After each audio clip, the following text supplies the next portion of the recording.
Bonsoir. Et merci d'être venu. C'est tout le début de mon texte. Bonsoir. Bonsoir à tous. Merci d'être venus si nombreux ce soir à la Maison de la Poésie dans le cadre du festival Paris en toutes lettres. Merci aussi à Emmanuel Carrère d'avoir accepté de se prêter à cet exercice à l'occasion de la publication du premier volume de ses œuvres choisies dans la collection Quarto aux éditions Gallimard. Et qui sera suivi dans 2 ans d'un deuxième volume. Dans ce premier livre, nous avons un choix d'œuvres, de reportages, avec un certain nombre de documents tirés de ses archives personnelles, comme souvent dans la collection. Faut-il vous présenter Emmanuel Carrère ? Alors, nous allons venir en détail sur votre parcours à l'occasion de cette sortie. Je vais redonner brièvement ici quelques jalons pour ceux et celles qui auraient peut-être vécu dans un monde parallèle à la Philippe Cadic et qui n'auraient jamais entendu parler de vous au cours des 40 dernières années. C'est peu probable, mais la réalité n'est pas toujours celle qu'on voit, celle à laquelle on croit, ni celle vers laquelle on tend. Alors Emmanuel, vous êtes né en 1957 à Paris. Vous avez commencé comme journaliste par le biais de la critique de cinéma, à Positif notamment, aux côtés de Michel Simon, avant de vous intéresser à d'autres sujets, le domaine judiciaire notamment, et des sujets plus sociétaux, plus d'actualité. Vous en faites d'ailleurs toujours, comme le prouve la couverture du procès des attentats du 13 novembre pour l'Obs, ou encore plus récemment des reportages, que ce soit sur la Russie ou sur la Géorgie, parus aussi récemment. Vous êtes entré en littérature, comme on dit, selon la formule consacrée, avec L'Ami du Jaguar en 1983. Nous sommes en 2023. Je vous laisse faire le calcul. Cette fiction reprenait un certain nombre d'éléments tirés de votre expérience personnelle de coopération en Indonésie, alors que vous aviez une vingtaine d'années. Ensuite, il y a eu plusieurs romans, Bravoure, La Moustache, dont l'écrivain américain John Updike disait que ce roman vous mettait KO en 150 pages. Il y a eu ensuite Hors d'atteinte, La classe de neige, qui a reçu le prix Femina, tous édités dans la maison de Paul Oczachowski-Lawrence, POL, à laquelle vous êtes encore très attaché. Entre-temps, il y a eu un petit blocage, comme ça peut arriver dans l'écriture, qui s'est transformé sous l'impulsion de votre agent en une biographie de Philippe Cadic. Je suis vivant et vous êtes mort. Biographie qui a été largement saluée et qui fait de vous un des spécialistes de Dick en France. Et puis, quelques jours après avoir achevé ce texte, survient un événement, un imprévu de l'histoire, dirait un des pères fondateurs de l'école des Annales. Et cet imprévu de l'histoire, c'est la publication d'un article de Florence Aubenas sur l'affaire Roman, ce fait divers sordide, qui voit le procès d'un imposteur et d'un quintuple meurtrier. Alors, au terme d'une gestation assez longue, 7 ans, qui n'est pas sans rappeler le temps employé par Truman Capote pour écrire De sang-froid, vous en tirez l'adversaire en 2000. Et avec ce titre, un nouveau cycle d'écriture s'ouvre avec une forme qui vous est propre et dans laquelle vous excellez, c'est-à-dire la non-fiction narrative, c'est-à-dire un mélange d'autofiction et de documentaire, d'expérience intérieure et de description du monde. Vous ne parlez plus de roman désormais, mais de récit, même si vous brouillez les cartes avec un roman russe, auquel succédera notamment D'autres vies que la mienne, Limonov, Le Royaume ou Yoga. C'est parfois encore au croisement du journalisme et de la littérature que votre écriture se retrouve, avec, on l'a dit, la couverture du procès du 13 novembre, que vous avez raconté dans l'Obs, puis publié sous le titre de V13 en 2022. Dernière corde à votre arc, mais est-ce que c'est vraiment la dernière? On va le voir. Vous êtes l'auteur d'une vingtaine de scénarios. Vous avez réalisé 3 films, Retour à Kotelnitch, La Moustache, une adaptation de votre texte avec Vincent Lindon et Emmanuel DeVos, et une libre adaptation du Quai Louis-Stréham de Florence Aubenas en 22 avec Juliette Binoche. Votre succès, on va parler de succès, dépasse les frontières de notre pays. Vous avez été récompensé à de nombreuses occasions, avec le prix Femina, on l'a dit, pour La Classe de Neige, le prix Renaudot en 2011 pour Limonov, pour l'ensemble de votre œuvre en 2018 par le prix de la Bibliothèque nationale de France, et aussi, notamment, à l'étranger, par le prix Princesse des Asturies en 2021, reçu des mains du roi Felipe VI. Alors, avant de commencer, je voudrais vous poser une question que j'aurais peut-être dû vous poser il y a 2 ans, quand on a commencé à travailler sur ce livre, sur ce quarto, la première fois que nous nous sommes rencontrés, et que j'ai peut-être pas osé. Alors, je ne sais pas si c'est une bonne chose de la poser maintenant, mais qu'est-ce que ça représente pour vous, cette entrée dans la collection Quarto ? J'en profite pour vous présenter à mon tour. Aude Sirier dirige la collection Quarto. Et donc, nous avons... la collection Quarto, c'est pas juste, comme ceux qui la connaissent, c'est pas juste un truc où on rassemble un certain nombre de livres, ce qui est très bien, mais pas très compliqué à faire. Mais l'auteur, on lui demande de faire tout un travail qui est principalement de composer un cahier d'une centaine de pages à base de photos, à base en fait de ce qu'on veut, très librement, qui est une espèce de parcours biographique.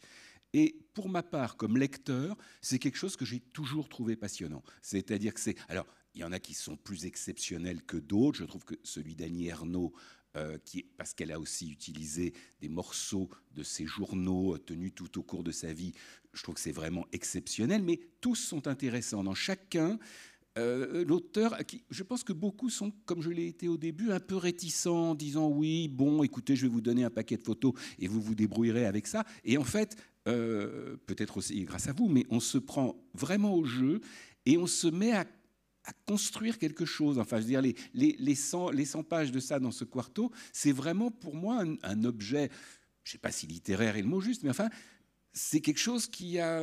Enfin, tout simplement, moi, je ne sais pas, quand j'aime un auteur, c'est exactement le genre de choses que j'ai envie d'avoir sous les yeux. Donc, j'ai l'impression qu'on ne perdait pas son temps en faisant ça.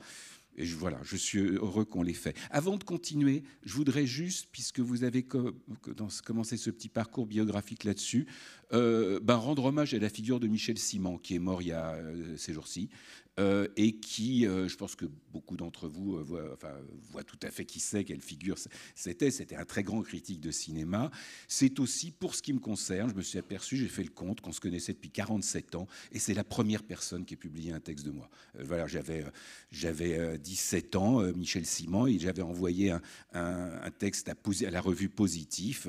J'habitais chez mes parents, c'était l'époque où il y avait un seul téléphone dans une maison. Je sais que ma mère m'avait dit, tiens, il y a un monsieur qui t'appelle Michel Simon.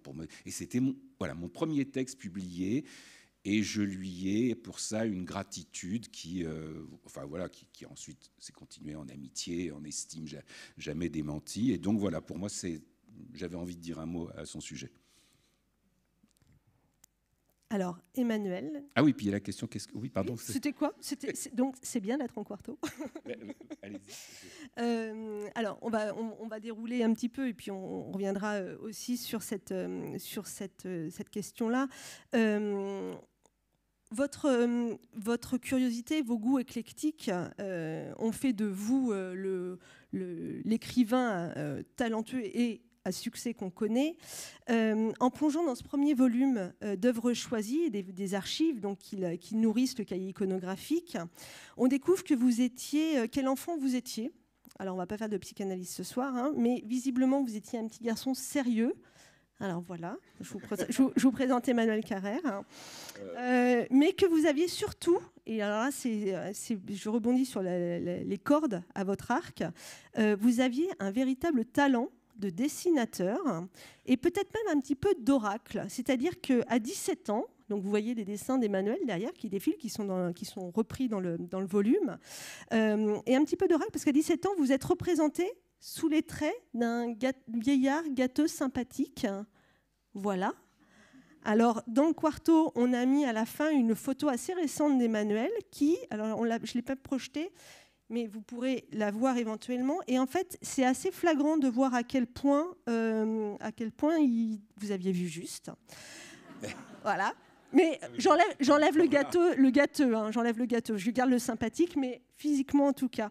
Dans ce quarto, vous écrivez à propos de vous, enfant, « J'ai été un enfant sage, un adolescent trop cultivé. Ma sœur Nathalie, à qui on avait donné comme sujet de rédaction « Décrivez votre famille », a fait de moi ce portrait. Mon frère est très sérieux, il ne fait jamais de bêtises, il lit toute la journée des livres de grands. » Je continue de vous citer. Très jeune homme, j'avais des goûts de vieux. En matière de littérature, qui est tôt et pour toujours devenue la grande affaire de ma vie, j'étais dans ma jeunesse étranger à ce qui passait pour la modernité de l'époque, les derniers feux du nouveau roman, tels quels le situationnisme, etc. En portant un regard sur le jeune homme que vous étiez, vous ajoutez « Le garçon qui dessinait ça, et qui a laissé dépérir ce talent quand le goût d'écrire l'a relayé, a fait de lui-même un autoportrait en vieillard. Il me semble que je n'étais pas trop loin du compte, mais aussi qu'ayant commencé vieux et n'aspirant qu'à l'être, j'ai plutôt rajeuni avec le temps. Le travail est pour beaucoup. » Alors une question me taraude. N'y aurait-il pas un peu de Benjamin Button chez vous, Emmanuel Carrère? Et n'y a-t-il pas une part de fantastique, voire de science-fiction dans votre vie et votre parcours qui ont très tôt occupé en fait, vos goûts de lecture et d'écriture? Ah, mais de fantastique, c'est sûr. Mais je pensais, avec ces dessins, enfin que j'ai ressorti c'est vraiment le genre de choses qu'on fait un quarto, quoi. En fait, trouver des choses comme ça dans ses archives. J'ai un ami comme ça, cinéaste, qui a le même âge que moi et qui, à la même époque, peignait. Et lui, il peignait des choses qui étaient... Je pense que ses sources d'inspiration, c'était Francis Bacon, c'était David Hockney, c'était une modernité. Et moi, ce qui me plaisait, ou en tout cas ce que je me sentais la capacité de faire, c'était ces choses dans lesquelles il y avait un certain talent d'exécution, mais qui se situaient en réalité pas du tout du côté de la création, pas du tout du côté de l'art, mais d'une espèce d'artisanat entièrement inspiré par des modèles comme vous voyez les illustrations Hetzel des romans de Jules Verne, des trucs comme ça. Et j'ai l'impression que pendant longtemps, mon goût et peut-être aussi ce qui m'a fait écrivain, a été du côté de ces choses un peu périphériques, qui n'étaient pas du tout celles de la modernité de l'époque, mais qui étaient aussi celles justement des genres réputés mineurs, vous voyez, du fantastique, de la science-fiction, tout ça. Et somme toute, je suis resté très, très, très fidèle à tout ça. C'est quelque chose qui m'a toujours... je suis resté une espèce d'encyclopédie. Il n'y a pas une espèce de nouvelle fantastique anglo-saxonne obscure des années 50 que je ne connaisse pas. C'est pareil pour le cinéma. Enfin, je connais très, très, très bien tout le cinéma bis, comme on disait. Et ça, en fait, j'ai jamais cherché à m'en défaire. C'est toujours été là, quoi. On le retrouve même d'ailleurs un petit peu, cette ambiance, en tout cas, notamment dans la moustache, avec une espèce de forme de cruauté ludique. Alors, vous le dites dans le quarto, que c'était tellement horrible que la correctrice de POL a refusé de lire le texte jusqu'au bout. La fin, oui, les dernières pages. Voilà. Les dernières pages. Mais typiquement, la moustache, c'était pareil. Quand le livre est paru, je me souviens qu'il y avait eu des critiques qui, le prenant en très bonne part pour dire du bien du livre, disaient que ça faisait penser à Kafka. Mais ce qui est quand même le truc totalement pavlovien, dès qu'une histoire est un peu bizarre, on dit que ça fait penser à Kafka. Mais là... mes influences, c'était pas du tout Kafka, c'était des auteurs de science-fiction américains, cette espèce de science-fiction américaine très particulière, très paranoïaque des années 50, qui est contemporaine du macartisme. Donc c'est vraiment des films comme L'invasion des profanateurs de sépultures, c'est les récits de Richard Matheson, des choses comme ça, et les premiers textes de Dick. C'était ça mes influences, c'était Dick, c'était pas Kafka, et ça allait rester aussi. Ça vous est resté, mais vous n'avez jamais écrit véritablement, vous n'êtes jamais confronté au genre de la science-fiction? Non, c'est vrai. La moustache, c'en est un peu, hein, quoi. C'est une histoire c'est une histoire presque d'univers parallèle ou de choses comme ça.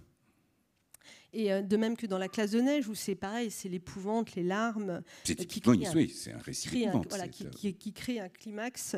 Et vous écrivez d'ailleurs « Je ne dormais plus, je grelottais, il me semblait que du sang ruisselait sur les murs, fini de rire ». Non, c'était un livre douloureux. Tout de même que L'Adversaire. En fait, c'est 2 livres jumeaux, l'un sous forme de fiction, l'autre sous forme de non-fiction. Et je dirais que le premier, La classe de neige, a été fait dans l'incapacité d'écrire le second, quoi, comme une espèce de façon de l'approcher par la fiction. C'est vraiment 2 livres qui marchent ensemble. Donc, pour finir sur cette partie un petit peu de la place de la science-fiction dans votre vie, vous le racontez dans la préface aussi. Du coup, tout le monde aura lu la préface, aura en tête le contenu de la préface avant de la lire. Pardon. Vous évoquez votre découverte de Lovecraft. Vous vous souvenez de cette histoire ? Oui, Lovecraft, c'est aussi une des grandes passions que votre oncle a offert à votre mère. Oui, mère. c'était mon oncle qui avait offert ça à ma mère, ce qui était un drôle de cadeau, parce que ma mère était la personne la plus rigoureusement insensible à ce genre de choses. Il n'y avait aucune chance qu'elle dépasse 2 pages, quoi. C'était pas du tout son truc. En revanche, ce livre traînait pas ouvert dans la bibliothèque de mes parents. Je me rappelle, c'était un des premiers 10-18 et moi, je devais avoir 12 ans. J'ai commencé à lire ça, et en fait, je suis tombé dedans, et je pense que je suis tombé dedans pour la vie. Enfin, il y a quelque chose dans Lovecraft qui est très particulier, ça a l'air fait avec des procédés ridiculement épais, une espèce de façon toujours de dire que les choses sont tellement épouvantables qu'on ne peut pas les décrire, qu'on ne peut rien en dire, et c'est d'une efficacité terrible. Je note au passage que c'est un trait que j'ai en commun, que nous avons en commun, Michel Houellebecq et moi. Michel Houellebecq a écrit, je crois, son premier livre sur Lovecraft. C'est un très beau livre. Moi-même, j'en ai écrit un sur Dick. Enfin, j'ai l'impression qu'on a ça en commun, d'être aussi justement venu à la littérature aussi par des goûts un peu périphériques comme ça. Son livre sur Lovecraft est vraiment très très bien. Oui. D'accord. Autre genre aussi que vous n'avez pas abordé, et on peut s'interroger justement quand on voit le travail que vous avez fait sur L'Adversaire, c'est le polar. Il y a un auteur de polar des années 30 qui s'appelle William Burnett. Alors ça ne dit pas grand-chose à tout le monde. Quand la ville dort, c'est ça ? Quand la ville dort, exactement, de John Huston. Et en fait, Burnett, c'est lui qui invente le roman de gangster. C'est lui qui est le premier à se mettre dans la tête du gangster. Et quand on voit le travail que vous avez fait avec Jean-Claude Roman, enfin avec façon de parler, on pourrait se demander finalement, il n'y a pas eu cette envie aussi d'aller explorer ce champ-là ? Alors, je ne suis pas du tout intéressé par les gangsters. Non, mais je veux dire, moi, ce qui m'intéresse, c'est ce que disait Hitchcock aussi. Ce qui m'intéresse, c'est les gens comme vous ou moi, enfin pour moi, je sais, vous, je ne sais pas, qui en viennent... Enfin, qui peuvent en venir à faire des choses telles que tuer quelqu'un. C'est-à-dire, a priori, on n'est pas du tout programmé pour ça, c'est pas du tout... Donc, tout le processus qui fait qu'on en viendrait à commettre un crime. C'est ce que fait génialement Patricia Highsmith, par exemple. Alors que les histoires, je dirais, de gens dont c'est le métier de commettre des crimes, d'être dans l'illégalité, je suis content de voir ça dans les films de Scorsese, mais honnêtement, intimement, ça ne m'intéresse pas beaucoup, quoi, parce que il n'y a presque pas de transgression. Ces gens, bon, c'est leur job, c'est leur univers. Donc voilà, ça m'intéresse de voir la peinture de cet univers, mais comme quelque chose de tout à fait ethnologique, dans lequel je ne me reconnais pas du tout. Alors que si vous voulez, il y a un autre truc, une histoire comme l'affaire Roman. L'histoire de Roman, c'est une histoire absolument terrible. Et si elle est terrible, c'est pas seulement parce que le type a tué sa femme, ses enfants, ses parents. Ça, c'est abominable, mais c'est une chose qui arrive. Si vous voulez, il y a des tragédies comme ça, liées à l'alcool, au chômage, à ceci. Ce qui est vertigineux dans l'histoire de Roman, c'est que le type a menti pendant 18 ans avant de tuer tout le monde. Et que c'est pour ça qu'il a tué tout le monde, voyant qu'il allait se faire prendre. Et ça, ce que ça a de très particulier, c'est que ça part de quelque chose qui peut nous arriver à tous. Si vous voulez, le type qui commet un petit mensonge, qui dit que comme il n'est pas arrivé à aller à son examen, il commence à dire qu'il y est allé. Bon, je dirais, on peut tous faire un truc comme ça. Simplement, la plupart d'entre nous, si on fait un truc comme ça, on a la sagesse de revenir en arrière. C'est-à-dire de dire, bon, bah, écoutez, j'ai déconné. Lui, il s'est enferré là-dedans. Et plus il s'enferrait, plus il devenait impossible de revenir en arrière. Au fond, son drame, c'est de ne s'être pas fait prendre. S'il s'était fait prendre au bout d'1 an, 2 ans, 3 ans, ça allait, il affrontait seulement le ridicule, un embarras, au pire, après beaucoup d'escroqueries, un procès en correctionnel. Mais il ne tuait pas tout le monde. Mais c'est donc ce qui fait qu'une histoire comme celle de roman, mon sentiment, c'est qu'elle intéresse tout le monde, et que si elle intéresse tout le monde, c'est que, d'une certaine façon, tout le monde peut s'y reconnaître. Tout le monde peut se reconnaître dans la capacité de mensonge et aussi dans l'espèce de décalage, alors là, qu'on éprouve tous, entre la figure un petit peu valeureuse et tout qu'on essaye de donner aux autres et le pauvre petit bonhomme qu'on sait l'être dans, je ne sais pas, assis sur la cuvette des toilettes une nuit d'insomnie, tout ça, où vraiment on n'emmène pas large. Il y a un énorme décalage. Et ça, c'est l'histoire de roman. Et ça, on la connaît tous. C'est pour ça qu'une histoire comme roman, moi, je trouve ça passionnant. Alors qu'une histoire de serial killer, honnêtement, c'est une chose, hein, c'est pas les gangsters. Mais je me souviens qu'on m'a proposé de suivre un des procès de Michel Fourniret. Bon, outre que ça me dégoûte, ça m'intéresse pas. Je veux dire que j'ai besoin, pour raconter une histoire, pour m'y intéresser, de pouvoir, si peu que ce soit, m'y projeter. Fournirait, vous voyez, enfin, je veux dire, même en grattant ma conscience de la face, je ne vois en moi aucune capacité à violer, torturer, tuer mon prochain, ça non. Il y a un tas de choses que je pourrais faire, ça pas. Donc, ça ne m'intéresse pas, une histoire comme celle. Donc, il faut trouver justement le truc où, y compris dans des conduites monstrueuses, il y a quelque chose, une espèce de petit bout d'humanité par lequel, à quoi on peut s'accrocher soi, à quoi on sait...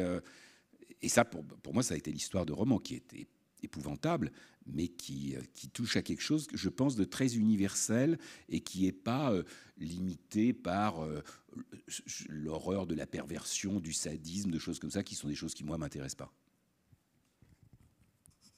Alors, on va continuer. On a évoqué ce que c'était que la série des voix contemporaines chez Quarto. On a dit que ça reposait sur un principe qui était que l'auteur apportait un certain nombre de documents.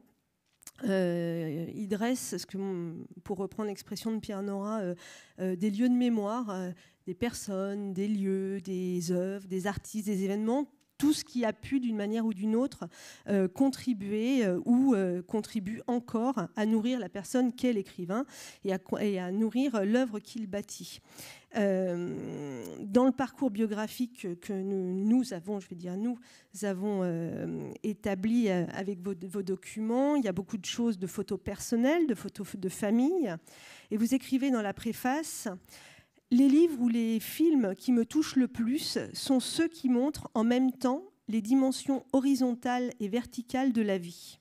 Horizontale, l'amour, l'amitié, les alliances qu'on noue quand on traverse l'existence dans les mêmes eaux, dans le même temps. Verticale, les relations entre les générations, parents et enfants, aïeux et descendants, qui ont habité des mondes différents, partagé d'autres histoires, d'autres valeurs, d'autres évidences.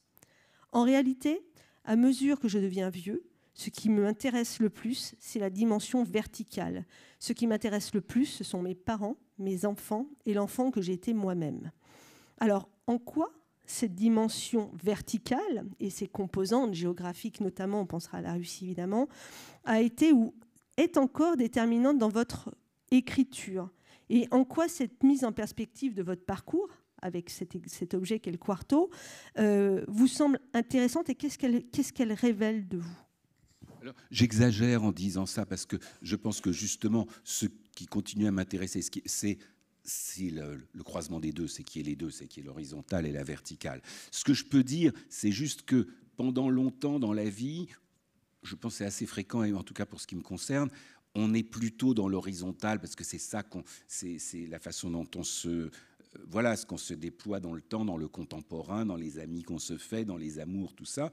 Et avec le temps, j'ai l'impression que cette dimension verticale prend de plus en plus de place, ça c'est vrai. Ouais, on essaye de se raconter son histoire, de remonter d'ailleurs à un arbre généalogique. Moi, je me suis... Ma mère est morte il y a peu de temps, cet été. Mon père est toujours en vie, et lui, il a passé une chose qu'il a adorée, c'est établir des arbres généalogiques pour sa famille et pour la famille de sa femme. Et pour la famille de sa femme, ça le passionnait encore plus parce que c'était une famille aristocratique, russe, tout ça. Donc aussi tout simplement, ça veut dire aussi avoir des informations qui remontent plus haut, quoi, et qui sont plus abondantes.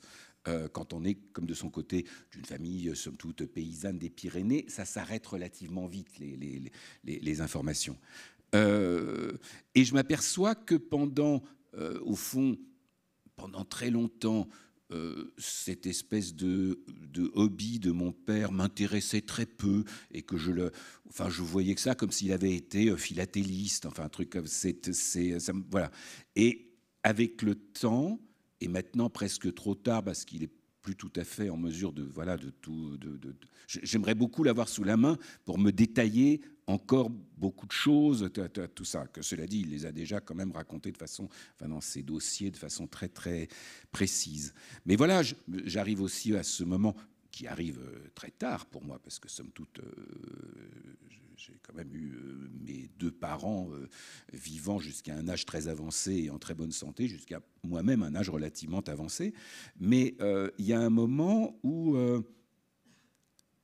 on est très... J'enfonce des portes ouvertes, hein, mais au fond, chacun ressent ça pour son compte à son tour. On est sensible à ce qui disparaît, à ce qu'on essaye de retenir, à ce qui vous a précédé. Il y a... alors là, si je peux donner moi, j'aime bien donner des conseils de lecture. J'ai relu, parce que je les avais lus autrefois, les 3 livres de Marguerite Yourcenar sur sa famille avant elle, ce qui s'appelle Souvenirs pieux, Archives du Nord et Quoi l'éternité. C'est des livres que je trouve extraordinaires, vraiment extraordinaires. Et là, je sais pas, j'ai l'impression, moi au fond, je n'avais qu'un rapport assez distrait avec Marguerite Yourcenar, parce que je suis les Mémoires d'Adrien ou l'œuvre au noir. J'admets très volontiers que c'est des grands livres, mais je les fréquente pas beaucoup. Alors que ça, c'est vraiment des livres dans lesquels on rentre dans un rapport d'intimité, et elle rentre dans un passé très en amont d'elle, d'une façon dont je ne connais pas tellement d'exemples ailleurs. C'est vraiment des livres fascinants. Et bien sûr, quand on lit des trucs comme ça, quand on arrive à on commence à rêver de faire de choses de ce genre. Donc là, on s'éloigne un petit peu de la science-fiction de sa jeunesse. Mais... Alors que ce soit à travers les romans, les récits ou encore les reportages, il y en a à peu près une quinzaine, je me souviens. Oui, je suis très content qu'il y ait des reportages. Il y a des reportages qu'on peut découvrir donc dans cette édition. Certains ont déjà été publiés, d'autres de façon un peu plus confidentielle. Enfin, publiés aussi, mais de façon un peu plus confidentielle.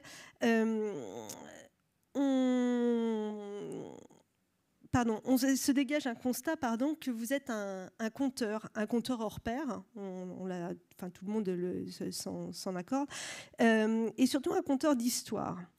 Alors, je vais revenir un petit peu justement à votre maman, à votre mère.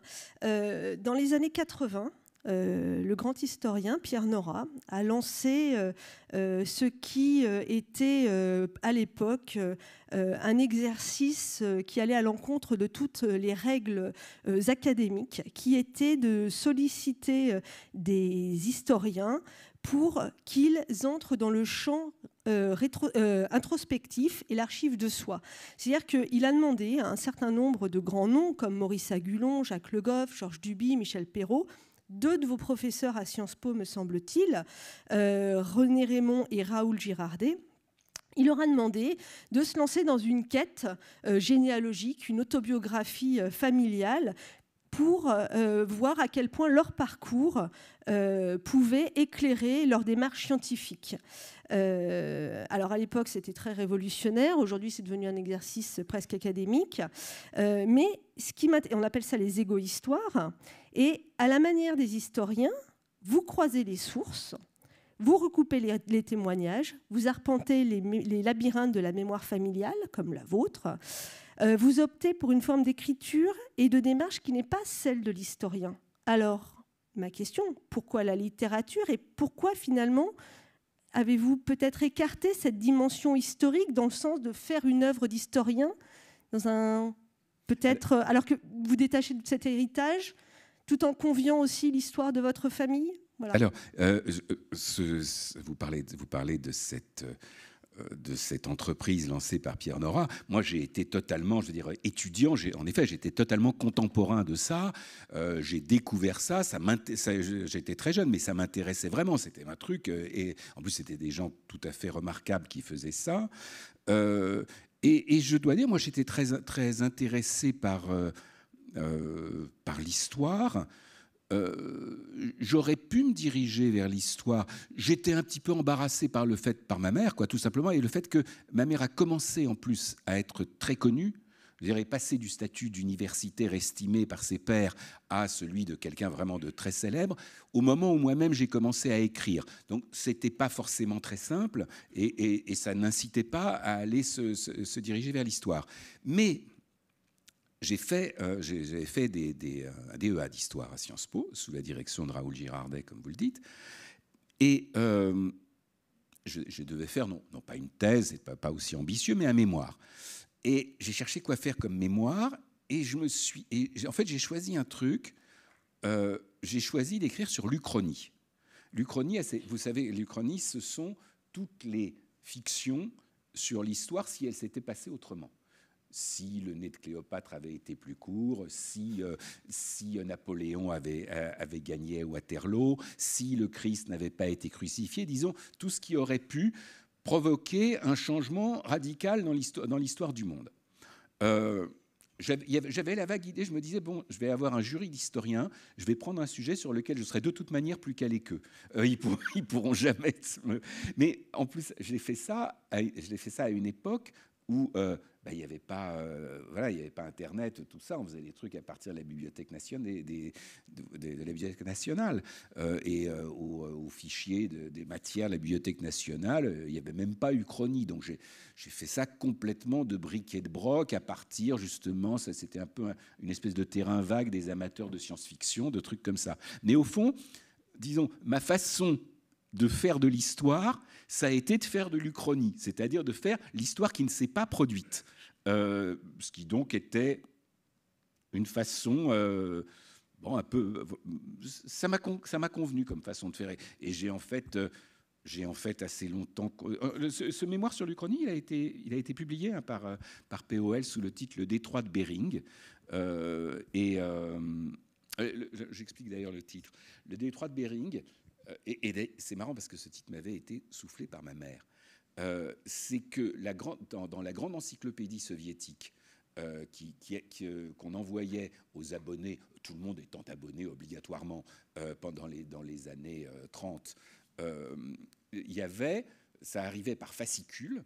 Et à un moment, il y avait toute une longue entrée concernant Beria, donc patron du NKVD, de la police politique soviétique, qui était le responsable principal en tout cas l'ordonnateur des purges staliniennes.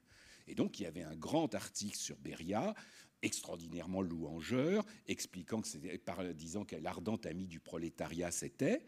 Et puis donc on envoie ça aux abonnés, c'est-à-dire à l'Union soviétique entière, et très peu de temps après, par un système qui est familier aussi aux purges staliniennes, Beria passe à la trappe, est exécuté à son tour, après avoir fait exécuter un nombre considérable de gens.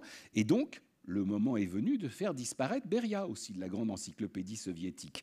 Donc, on envoie à tous les abonnés une on leur dit de découper et de supprimer l'article sur Beria et de mettre à la place un article qu'on leur envoie sur le détroit de Bering. Donc, si vous voyez, il y a Beria, Bering. Voilà, donc c'était l'origine du titre de ce truc, c'est-à-dire comment... Et cela dit, au-delà du fantastique, de la fantaisie imaginative sur l'histoire, toute cette histoire de supprimer totalement des gens de l'histoire, c'est lourd, quoi. C'est pas juste de l'agréable fantaisie. Donc pas de regret de ne pas avoir poursuivi une carrière d'historien. J'ai l'impression de l'avoir fait à ma façon, en fait, et d'une façon qui me convenait. Et puis il y a des livres, enfin la biographie de Dix ou le Limonov, c'est un peu des livres d'histoire, quoi. Parce que moi, bon, je suis pas dans ces livres, je suis pas un historien totalement scrupuleux et fiable. Il y a des petits arrangements parfois, des commodités d'écriture que, disons, que ne s'autoriserait pas un historien, et que d'ailleurs la plus souvent j'avoue en le faisant. Mais c'est tout de même des livres extrêmement fiables. L'un sur l'histoire des États-Unis et du monde hippie, tout ça entre 1950 et 1980. L'autre sur l'Union soviétique et la fin du communisme. C'est vraiment... Alors là, j'ai une espèce de fierté de dire que c'est des livres instructifs et bien foutus. J'espère que c'est peut-être pas leur seul mérite, mais j'ai découvert en le faisant que on ne considère pas la pédagogie comme une vertu littéraire très noble. Moi, je me suis aperçu que j'aimais beaucoup faire de la pédagogie. Que voilà, essayer de raconter un truc en rendant tout clair, en rendant tout fluide, tout ça, j'ai un immense plaisir et une vraie fierté à faire ça. Quand j'ai écrit un livre qui s'appelle D'autres vies que la mienne, dans lequel deux des personnages sont des juges qui s'occupent de droit de la consommation et du crédit. Ce sont des matières extrêmement ingrates et techniques. J'ai travaillé très très longtemps avec un de ces deux juges, qui est par ailleurs devenu un ami, et j'ai vraiment mis un point d'honneur à expliquer ça qu'au début je comprenais assez mal, et à l'expliquer d'une façon... il y a 40 pages là que j'ai dû écrire 30 fois, et qui m'inspire une vraie fierté artisanale. Je me dis, tiens, ça c'est du beau boulot.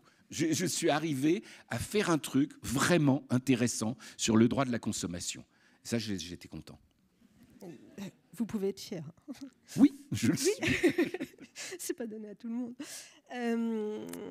On a parlé tout à l'heure de l'adversaire, qui marque quand même un tournant important dans votre écriture, avec ce passage de la fiction, je dirais, pure, à un mélange d'autofiction et de documentaire. On a évoqué justement ce temps de 7 ans pour trouver en fait la place qui vous conviendrait. Donc 100 fois sur le métier, vous avez remis votre ouvrage, et dans l'adversaire, vous écrivez un courrier à Jean-Claude Roman, dans lequel vous dites « Mon problème n'était pas, comme je le pensais au début, l'information. Il était de trouver ma place face à votre histoire. » Il y a une autre phrase de Paul Ricoeur qui revient souvent, qui a été reprise par Lévinas, Emmanuel Lévinas. « Le plus court chemin de soi à soi passe par autrui. » Alors tous les textes qui sont réunis ici, dans ce volume, et qui sont accompagnés de documents personnels, au fond, est-ce qu'ils ne posent pas tous la même question ? Quelle place doit occuper celui qui rend compte de la vie des autres ? Alors, vous avez cité cette phrase que moi je cite comme de Lévinas, je ne savais pas qu'à l'origine elle était de Ricoeur, vous me l'apprenez, qui est, vous dites, le plus court chemin de soi à soi passe par autrui. Eh bien, je pense qu'elle est totalement vraie, mais qu'on peut la renverser aussi et dire que le plus court chemin vers autrui passe par soi. Qu'on ne peut pas... il n'y a pas de rapport à autrui si on n'est pas à sa place soi. Et que là, je veux dire, on a pu me faire des griefs de narcissisme et tout, c'est certainement vrai, je m'en défends pas. Mais malgré tout, il y a quelque chose qui est essentiel, c'est de savoir où on est par rapport à ce qu'on raconte, et y compris où on est par rapport aux gens dont on parle quand il s'agit de personnes réelles. On peut pas être en l'air, et on ne peut pas être non plus dans une espèce de pure projection dans l'autre, oblative, chose comme ça. Il faut être ancré là où on est. Et c'est au fond, c'est ce que j'ai mis énormément de temps à arriver à faire pour le livre L'Adversaire, mais qui en fait, même si ce n'est pas nécessairement aussi laborieux, douloureux, long, tâtonnant que ça a pu l'être pour ce livre, malgré tout, il faut faire le même chemin pour chaque livre. Il faut trouver sa place face à l'histoire qu'on raconte. Et dans le même mouvement, c'est découvrir en quoi l'histoire qu'on raconte, on est légitime pour la raconter. Si vous voulez, moi je crois beaucoup. Pour moi, la plus grande difficulté qui existe quand on écrit, c'est de trouver un sujet. Je veux dire, c'est d'identifier quelque chose comme sujet. Il y a des écrivains, et vraiment des grands écrivains, pour qui cette question du sujet est totalement secondaire. Vous voyez, ils écrivent, ça vient, tout leur est sujet. Moi, ce n'est pas du tout mon cas. J'ai besoin de trouver un sujet, et trouver un sujet, pouvoir se dire très prétentieusement, c'est indispensable d'avoir cette prétention-là, c'est pour moi et pour personne d'autre, personne ne pourra le faire aussi bien que moi. Ça prend beaucoup de temps. Il y a des tas de choses qui peuvent être, vous savez, a priori des grands sujets qui s'étouffaient, ça saute aux yeux.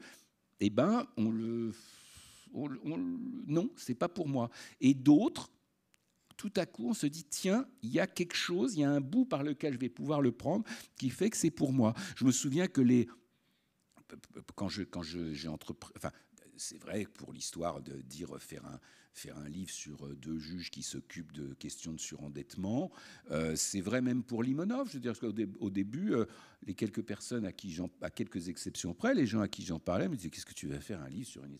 Soit ils ne le connaissaient pas, soit ils disaient, qu'est-ce que tu vas faire un livre sur une espèce de petite crapule fasciste russe, quoi. Et à un moment, je m'étais dit, tiens, c'est à partir de ce personnage-là, douteux, bizarre, tout ce qu'on peut, que je pense, cette espèce de Forrest Gump qui se trouve constamment dans les décombres du communisme, que je vais pouvoir raconter cette histoire-là qui me passionne, et qui est une histoire d'historien, qui est la fin du communisme. C'est une grande histoire pour moi, la fin du communisme. Est-ce qu'il y a des choses que vous vous interdisez d'écrire, des sujets sur lesquels vous interdisez des terrains, vous interdisez d'aller? Non. Je ne dirais pas ça. Enfin, il n'y a jamais un truc où je me suis dit, tiens, ça, je voudrais le faire et je m'interdis de le faire. Non, il y a des choses avec lesquelles j'ai aucune affinité, qui sont beaucoup plus nombreuses que celles avec lesquelles j'en ai. Mais non, pas du tout. À partir d'un roman russe, je trouve que c'est à partir de là qu'on le voit, c'est vraiment très net. Sous une même couverture, il y a plusieurs histoires qui s'entremêlent, qui n'en forment qu'une, qui rappellent le texte de Pérec, auquel d'ailleurs votre éditeur Paul vous comparait. Ce texte de Pérec, c'est W ou le souvenir d'enfance. Pérec, je vous lis une petite présentation qu'il en donne lui-même. Il dit « Il y a dans ce livre 2 textes simplement alternés. Il pourrait presque sembler qu'ils n'ont rien en commun, mais ils sont pourtant inextricablement enchevêtrés, comme si aucun des 2 ne pouvait exister seul, comme si de leur rencontre seule, de cette lumière lointaine qu'ils jettent l'un sur l'autre, pouvait se révéler ce qui n'est jamais tout à fait dit dans l'un, jamais tout à fait dit dans l'autre, mais seulement dans leur fragile intersection. » C'est un peu ce schéma-là qu'on retrouve dans un certain nombre de vos textes. Et Pérec, lui, s'était souvenu par hasard de ce souvenir. Il était en voyage à Venise en 1967. Il s'est souvenu d'un récit qu'il avait imaginé enfant, autour d'une société construite autour de l'idéal olympique. Et quand il l'a écrit, quand il s'est mis à l'écrire, il s'est rendu compte que ça lui permettrait d'approfondir et de se souvenir de lui-même, finalement. Donc, est-ce qu'il n'y a pas cela aussi dans votre écriture et dans la composition de ce quarto, puisque c'est aussi une façon de regarder un petit peu en arrière, de prendre un peu de hauteur, de recul par rapport à votre œuvre? Est-ce que c'est ça, c'est vous souvenir de vous-même? Ce qui est sûr en tout cas, c'est que la disparition... non, pas la disparition, pardon, W ou le souvenir d'enfance. Nous étudierons ce lapsus plus tard. De Pérec, c'est vraiment un livre fondateur pour moi. J'aime infiniment l'œuvre de Pérec, tout. Mais celui-là, c'est comme si c'en était une espèce de cœur caché qui est, voilà, autour de quoi tout le reste, comme une espèce d'astre noir central autour du quoi tout le reste te tourne. Et ça illustre la vérité de cette espèce d'axiome de la psychanalyse Aqua Pérec était très adonné, qui est que si on dit que deux choses qu'on énonce dans un espace l'une après l'autre ou à peu près, si on dit qu'elles n'ont rien à voir l'une avec l'autre, il est certain qu'elles ont beaucoup à voir l'une avec l'autre et que c'est là que ça se passe. Et une construction aussi simple d'ailleurs, je veux dire, c'est pas un truc enchevé, c'est que ça, au fond, il y a une façon, il y a quelque chose d'indicible qui est au cœur enfin, cette chose d'indicible, ça s'appelle la Shoah, mais il ne veut pas en parler littéralement. Mais c'est comme si, en utilisant ces deux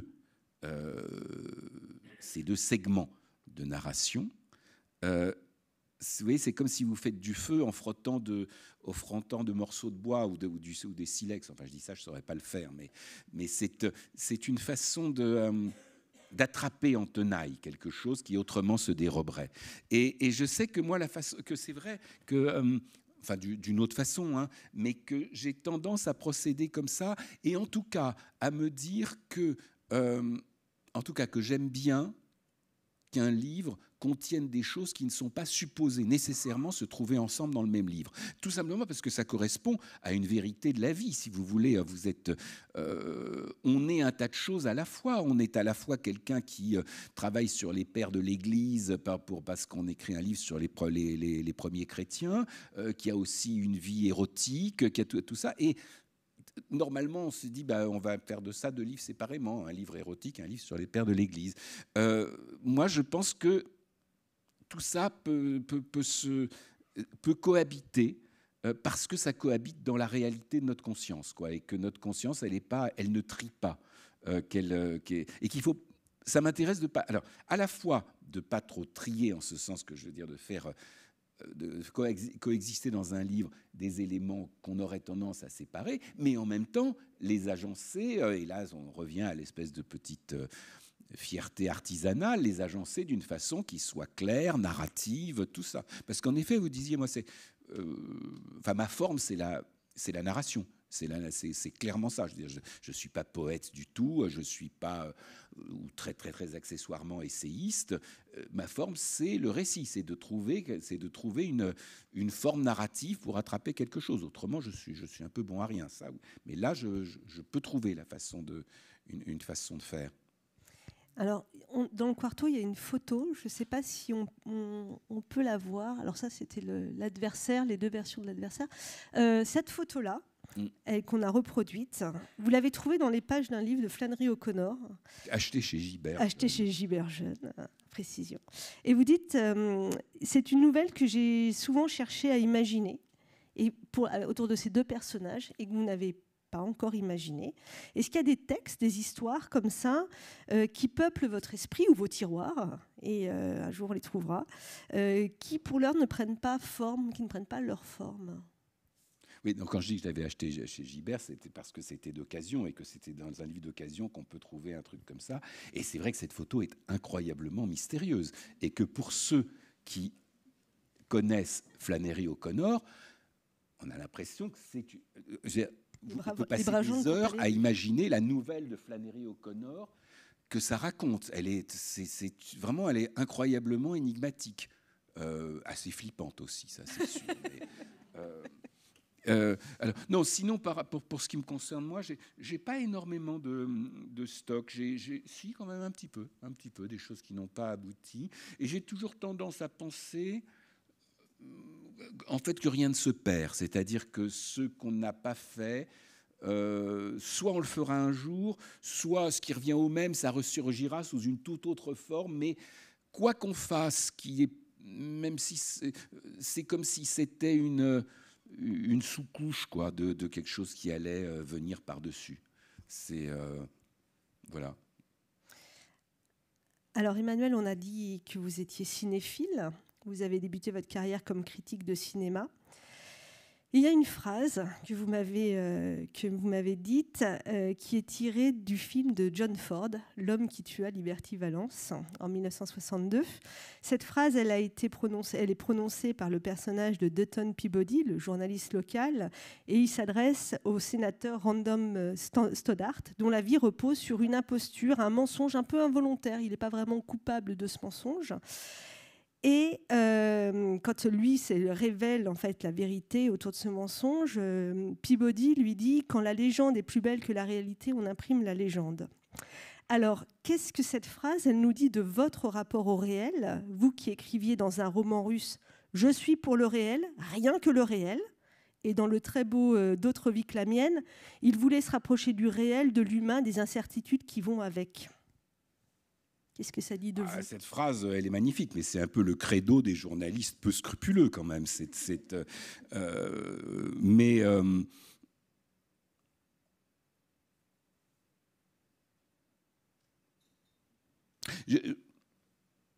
un peu difficile. J'essaye de... Parce que non, la question, à quoi ça se résume, c'est est-ce que de temps en temps vous fabulez et bon, la réponse est oui, mais à ce moment-là, je le dis. Selon le principe que si on dit qu'on ment, c'est moins mentir, quoi. Et quand il y a eu ce point de bascule dans le réel, on a dit tout à l'heure, il y avait ce fait divers de l'affaire Roman, et Balzac écrivait en 1844, dans Modeste Mignon, la Gazette des tribunaux publie des romans autrement faits que ceux de Walter Scott. Ces romans qui se dénouent terriblement avec du vrai sang et non de l'encre. Est-ce que c'est ça qu'il faut, du vrai, du réel, pour écrire des histoires ?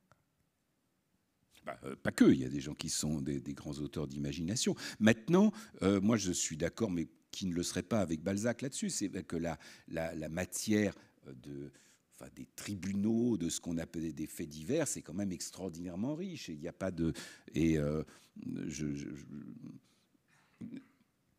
Somme toute, moi j'ai très tôt quand même fait de la chronique judiciaire comme journaliste. Je pense que mes premiers articles de chronique judiciaire, ils doivent dater de 92-93, c'est-à-dire il y a 40 ans, quoi. Et j'ai continué toujours à le faire. Et d'ailleurs, parmi les journalistes, les chroniqueurs judiciaires sont une corporation dont je me sens très proche, avec qui j'ai toujours... C'est des gens que j'aime, je partage leur curiosité, Il y a un truc particulier aussi dans la chronique judiciaire, qui n'est pas du tout la même que quand on est journaliste qui enquête sur des faits divers. Si vous enquêtez sur des faits divers, vous allez, je ne sais pas, à la gendarmerie, vous essayez de devenir copain avec la greffière pour qu'elle vous dise... Bon, vous faites une espèce d'enquête. Vous faites de la chronique judiciaire, c'est comme si vous étiez au théâtre. Enfin, vous vous asseyez et vous regardez et écoutez ce qui se passe. Donc, d'une certaine manière, c'est pas très fatigant. Et surtout, tous les chroniqueurs judiciaires assistent au même spectacle. Donc, ce qui fait la différence, c'est la façon de le raconter. C'est donc la sensibilité, le talent, tout ça. C'est pour ça que c'est quand même aussi une des corporations les plus littéraires du journalisme. Il y a des chroniqueurs judiciaires actuellement, je pense Pascal Robert Diard dans le Monde ou Stéphane Durand-Soufflant au Figaro. C'est vraiment des gens brillants, quoi. J'ai toujours... Et pour ma part, alors là, j'ai fait quand même une espèce j'en avais fait avant la chronique judiciaire, mais puisque j'avais fait des petits procès d'assises à mes débuts, j'avais fait l'affaire Roman, qui était un gros procès d'assises, et puis là, j'ai fait tout le procès des attentats du 13 novembre 2015, ce procès qui a quand même duré de septembre à juin, quoi. Et j'ai fait tout le temps, à plein temps. Et ça a été... disons, il faut avoir le goût de la chronique judiciaire, quoi, pour faire ça. Ça paraît indécent de dire ça à ce propos, mais j'ai énormément aimé faire ça, quoi. C'était d'un bout à l'autre passionnant, y compris quand c'était ennuyeux. Parce qu'il y a des moments où ça l'était, évidemment. Il y avait des moments d'une intensité émotionnelle stupéfiante. Et puis, il y avait des moments, c'est des kilomètres de dépositions de policiers belges en visioconférence floutée, avec des PowerPoint, quoi. C'est très, très, très ennuyeux. Et pourtant, je trouvais que c'était passionnant d'être là, quoi, de faire toute cette traversée. Je crois qu'on va bientôt conclure. C'est triste, on était bien. On était bien, on peut rester un peu plus si vous voulez. Alors pour conclure sur ce titre de ce premier volume que vous avez choisi d'intituler Vers le réel. C'est pas moi qui l'ai choisi, c'est ma femme qui l'a trouvé, à vrai dire. Rendons à César ce qui est à César. Mais je l'ai ensuite choisi, adopté immédiatement. Pourquoi ce titre ? Alors, ma femme a trouvé le titre. Mon meilleur ami a sinon opposé une objection, du moins dit, est-ce que tu ne crains pas que ça paraisse un peu prétentieux, comme si vers le réel, il y avait une espèce de R majuscule imaginaire qui voulait dire vers l'accès à une espèce de réalité suprême et mystique et métaphysique, ce qui était pas, c'était pas ça dans ma tête, quoi. C'était le réel tel qu'opposé à la fiction, quoi. C'était tout de même plus modeste que ça. Oui, il y a un peu de ça. Il y a un peu de ça. Il y a cette idée que j'ai. Enfin, c'est aussi, disons que ce premier volume. On voit ce passage. Une espèce d'évolution, quoi, d'évolution, de passage, et donc il me semble que ça justifiait. Enfin, vous voyez le vers avec ce côté comme une espèce de chose en mouvement, quoi. Et alors, juste pour finir, on est dans un monde, je dirais, en pleine mutation, technologiquement parlant, avec des nouvelles réalités, des réalités virtuelles, une intelligence artificielle. Qu'est-ce que ça évoque pour vous ? Est-ce qu'il y a des craintes ? Qu'est-ce que ça représente, ce nouveau réel inventé, finalement, un réel qui n'est plus réel, mais qui est quand même réel ? Disons qu'en tant que lecteur, commentateur de Dick, je suis un peu familier avec de ces questions. Deux, je ne suis pas enclin à en avoir une vision optimiste, quoi. Je ne me dis pas qu'on va vers un monde... il y a quelque chose d'un peu affolant, là, comme tout ce qui est... il y a beaucoup de choses affolantes de tous côtés, quoi, dans ce moment de l'histoire qu'on vit. Mais au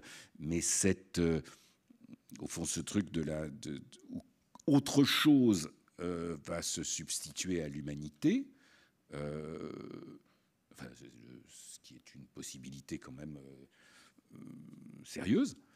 Et non seulement c'est une possibilité sérieuse, mais je pense qu'à un moment c'est une certitude selon le principe que quand on peut faire une chose, quand une chose peut être faite, elle est faite. Mais bien sûr que c'est un motif d'inquiétude. Je ne sais pas. Est-ce que l'écrivain doit en faire quelque chose de ces technologies? Je ne suis pas sûr d'être assez bon pour ça. Je pense que je ne saurais pas. Il y a des gens qui... peut-être parce que je ne suis pas un romancier. Un romancier, il pourrait trouver une fiction, une chose comme ça. Mais c'est ce que faisait... Dit qu'il l'a déjà fait, de toute manière, à peu près. Et puis, ils l'ont fait aussi ensuite... des écrivains comme William Gibson, des gens comme ça, qui ont une vision totalement prémonitoire et visionnaire de ça, de sorte qu'on n'est même pas très surpris. C'est un truc que la littérature nous a raconté. Alors la littérature, dans les prémonitions, dans les prédictions, il y a des trucs... Cette idée-là, elle y est.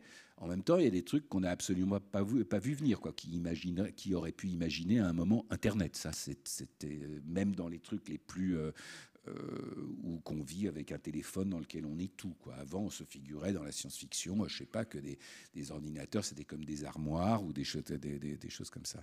Mais malgré tout, je pense que la science-fiction nous a déjà pas mal parlé de ce qui est en train de se passer et que ce qu'elle raconte n'est évidemment pas rassurant.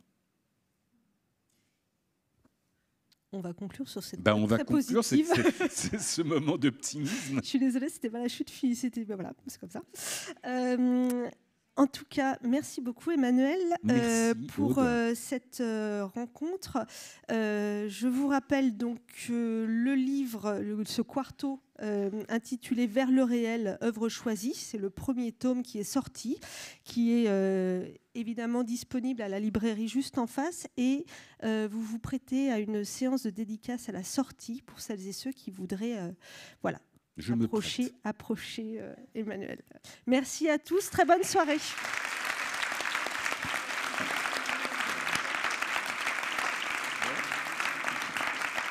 Merci beaucoup.